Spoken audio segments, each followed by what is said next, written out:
La France et l'Union européenne face au drame des migrants en Méditerranée. On en parle avec les deux invités du Grand Angle.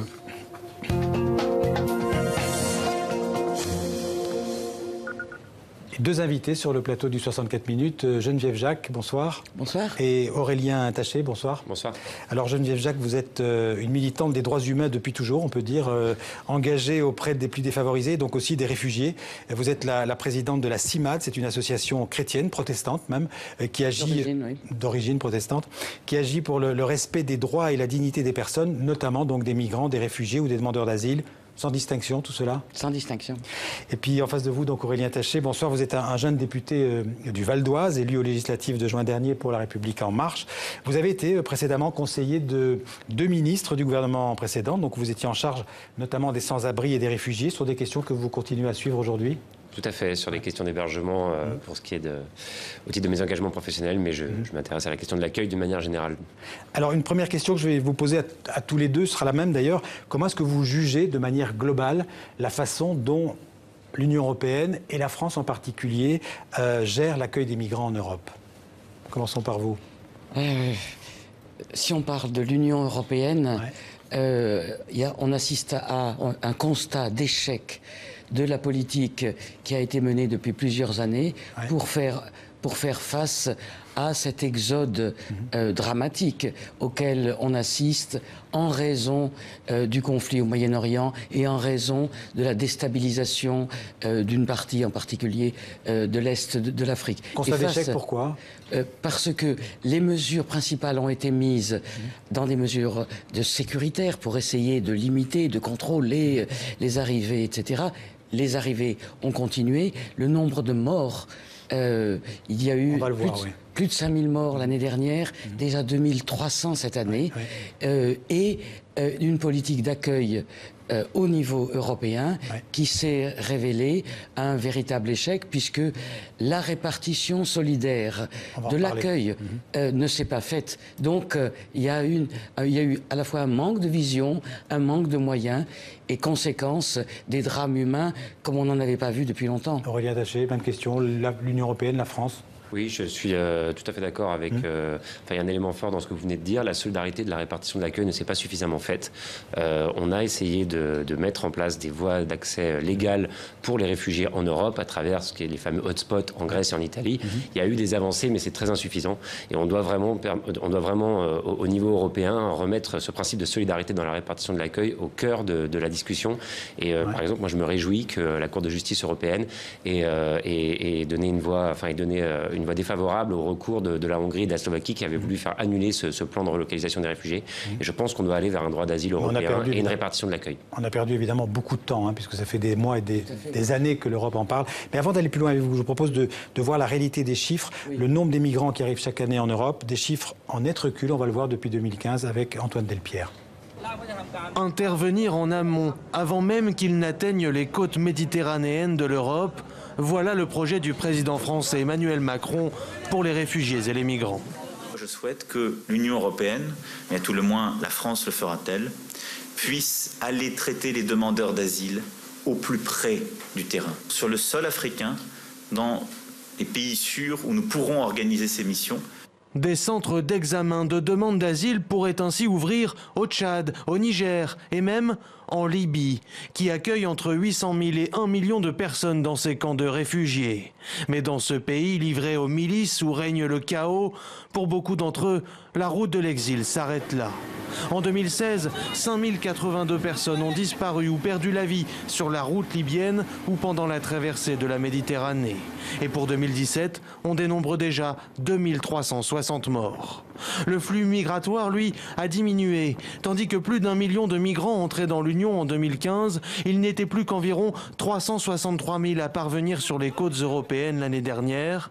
Et depuis le 1er janvier 2017, selon l'Organisation internationale pour les migrations, 111 514 migrants et réfugiés sont arrivés en Europe par la mer. Geneviève Jacques, l'idée d'Emmanuel Macron de créer ces hotspots, même, il imagine, en territoire libyen, est-ce que ça vous paraît réaliste? Non, ça nous paraît inapplicable pour des raisons évidentes. La Libye est actuellement un lieu de violation massive des droits humains pour les ressortissants africains en particulier. Il y a eu beaucoup de reportages et moi j'y suis moi-même allé dans des centres de rétention, c'est épouvantable. Et donc un pays qui n'a pas actuellement de gouvernement et qui est entre les mains des milices, ça c'est simplement impossible. Mais même l'idée qui nous semble nous incompréhensible, c'est on ne peut pas imaginer un tri qui soit fait uniquement par la France. Ouais. Parce que autant on pourrait imaginer que des possibilités d'entrée légale soient établies à partir du continent africain. Oui, ça serait une bonne idée. Mais il faut que ça soit pour l'ensemble des pays européens. Ça ne peut pas être que la France qui va aller chercher ses propres candidats. J'ai posé la question à Aurélien Taché. Emmanuel Macron n'a pas eu tort d'y aller tout seul, de proposer ces hotspots en Libye. La France toute seule n'aurait pas dû faire preuve de solidarité européenne? Alors, on a déjà des missions qui se déroulent à l'étranger, par exemple en Jordanie, au Liban, où on va chercher des réfugiés, la France va chercher des réfugiés et les installe et les accueille sur le territoire français. Faire ça depuis l'Afrique, c'est quand même aussi éviter que des gens ne risquent la traversée en mer. Et donc, ces gens qui, pour un certain nombre d'entre eux, ont vocation à être protégés par la France, aller les chercher sur place et leur faire éviter le risque de la traversée. C'est un objectif à long terme, ça ne se fera pas dans les mois qui viennent. C'est un objectif à long terme. Je pense néanmoins que des missions pourraient être assez rapidement organisées au Niger et au Tchad. Pour la Libye, effectivement, c'est une autre question. Il faut que le pays soit sécurisé. On n'en est pas là. Alors, on a parlé on parle de réfugiés, de migrants économiques, de demandeurs d'asile. Comment on peut faire la part des choses? Nous parlons d'exilés. Nous parlons d'hommes, de femmes qui sont sur des chemins de l'exil pour essayer de protéger leur vie et d'avoir une vie.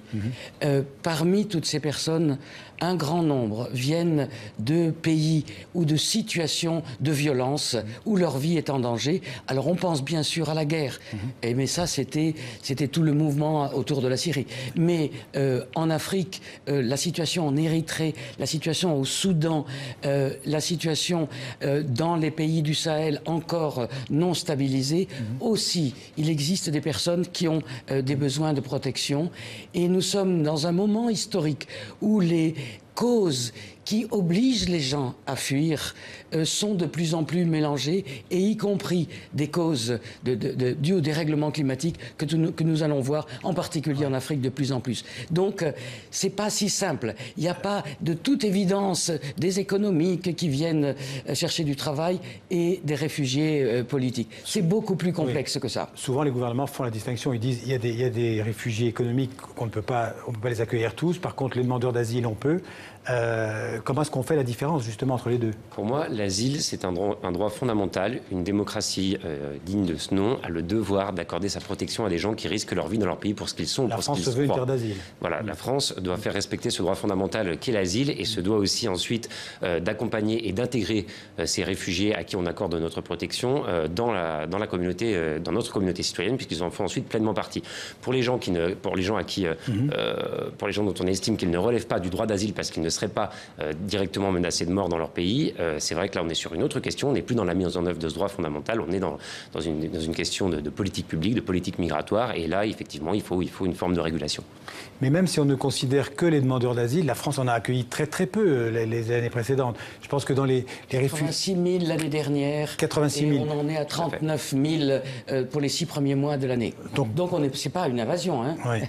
Non, c'est clair, mais c'est quand même aussi significatif. C'est significatif. Comparé à l'Allemagne, c'est pas beaucoup. Voilà, on en a parlé tout à l'heure. L'Europe a mis en place un mécanisme européen de solidarité, mais ça ne marche pas. C'est les fameux hotspots qui ont été placés en Grèce et en Italie. Ouais.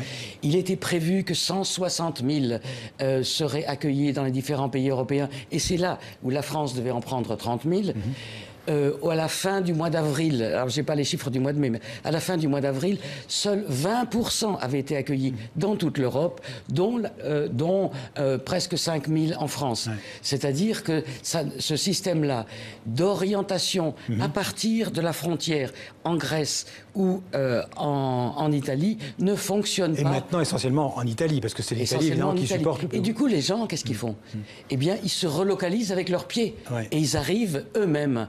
Et ils arrivent en France. Et ce sont ceux-là que nous rencontrons dans nos permanences, ceux-là que nous rencontrons dans les rues de Paris. Ou, d'ailleurs, mais souvent de Paris. Ou la frontière Vintimille. Oui.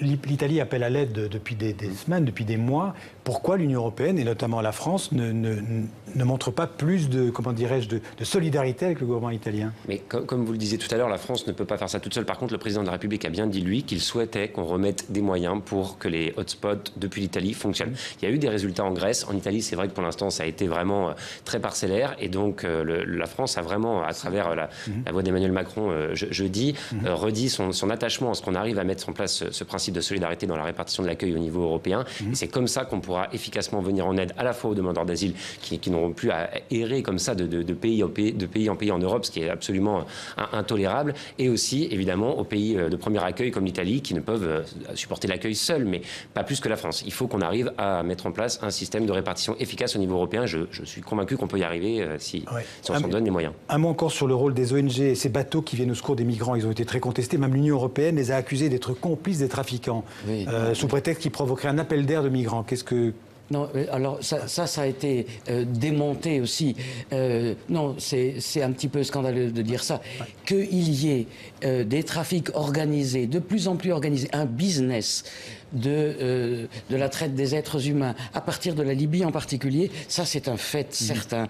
Mais que ça soit à cause de la présence d'humanitaires ou de bateaux humanitaires en Méditerranée que les gens passent, non, ça c'est vraiment un mensonge. Ils font leur job, les ONG en Méditerranée. Heureusement qu'ils sont là. Ils font leur job, et surtout, moi je suis beaucoup plus choqué par la tentative de bateau identitaire qui avait été mis en œuvre par des militants d'extrême droite pour empêcher les gens d'accéder à nos côtes. Ça me choque profondément qu'après les ONG humanitaires viennent en aide à des gens qui sont en mer. C'est le rôle des ONG.